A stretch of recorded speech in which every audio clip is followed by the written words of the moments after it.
Hi viewers, இன்னைக்கு morning cooking vlog தான் வந்து பார்க்க போறோம். என்னோட சேனல் வந்து இன்னைக்கு 100 சப்ஸ்கிரைபர் ஆயிருக்காங்க. அதனால என்னோட சப்ஸ்கிரைபர்ஸ் எல்லாருக்குமே வந்து ரொம்ப தேங்க்ஸ். இன்னைக்கு மார்னிங் விளாக்ல மார்னிங் பிரேக்ஃபாஸ்ட் அண்ட் லஞ்ச் ரெண்டுமே வந்து பாத்துடலாம்.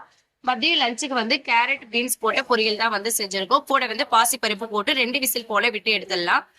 இன்னைக்கு பூரி தான் வந்து செய்ய போறேன். பூரிக்காக கிழங்கு வந்து ரெடி பண்ணியாச்சு. 2 விசில் விட்டதுக்கு அப்புறம் பாருங்க நல்லா வெந்து வந்துருச்சு. தண்ணி வந்து கொஞ்சமா வச்சிடலாம்.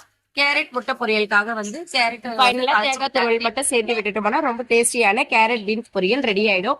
இதே மாதிரி நீங்களும் ட்ரை பண்ணி பார்த்துட்டு எப்படி இருக்குன்னு சொல்லிட்டு கமெண்ட் பண்ணுங்க. இந்த மாதிரி கேரட் பீன்ஸ் சேர்க்கும் போது டேஸ்ட் வைஸ் வந்து ரொம்ப சூப்பரா இருக்கும். இன்னைக்கு தக்காளி சாதம் தான் வந்து செய்ய போறேன். தக்காளி சாதம் எப்படி செய்யலாம்னு சொல்லிட்டு பார்க்கலாம் வாங்க. எண்ணெய், கடுகு, கடலைப்பருப்பு, உளுந்து, வரமிளகா, 10 பல் பூண்டு சேர்த்துடலாம். வெங்காயம் மட்டும் நிறைய சேர்க்கிறோம். ஒரு 3-4 வெங்காயம் சேர்த்துருங்க. அப்பதான் வந்து இந்த சாப்பாடு வந்து ரொம்ப டேஸ்டியா இருக்கும். ஸ்பைசஸ்க்காக வந்து வேற எதுவுமே வந்து நம்ம ஆட் பண்ண தேவையில்லை. வரமிளகால இருக்க ஸ்பைசஸே வந்து போதும். மஞ்சத்தூள் மட்டும் அதிகமா சேர்த்துருங்க. மஞ்சத்தூள் சேர்த்து தக்காளி எல்லாம் ஸ்லைஸா கட் பண்ணி சேர்த்து விட்டுடலாம். தக்காளி சாதம்ன்றதுனால தக்காளி கொஞ்சம் அதிகமா எடுத்துக்கோங்க.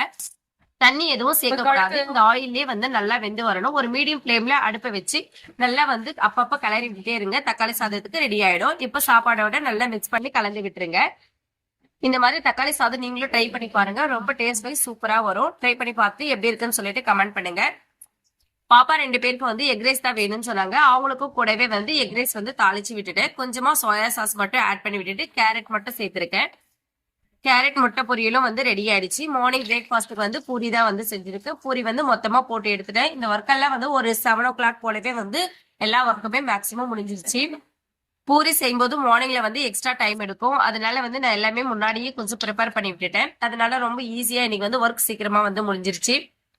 இன்னைக்கு எங்களோட லஞ்ச் அண்ட் பிரேக்ஃபாஸ்ட் என்னன்னு பார்க்கலாம் வாங்க. இன்னைக்கு லஞ்சுக்கு வந்து தக்காளி சாதமும் கேரட் முட்டை பொரியல் வச்சிருக்கோம்.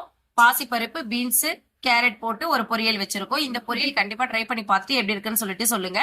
மார்னிங் பிரேக்ஃபாஸ்ட்டுக்கு பூரியும் பூரி கிழங்கு. இன்னைக்கு எங்களோட லஞ்ச் அண்ட் பிரேக்ஃபாஸ்ட் உள்ளதாங்க. உங்க வீட்டுல என்ன லஞ்சுன்னு சொல்லிட்டு கமெண்ட் பண்ணுங்க. என்னோட சேனல் பிடிச்சிருந்தா சப்ஸ்கிரைப் பண்ணுங்க.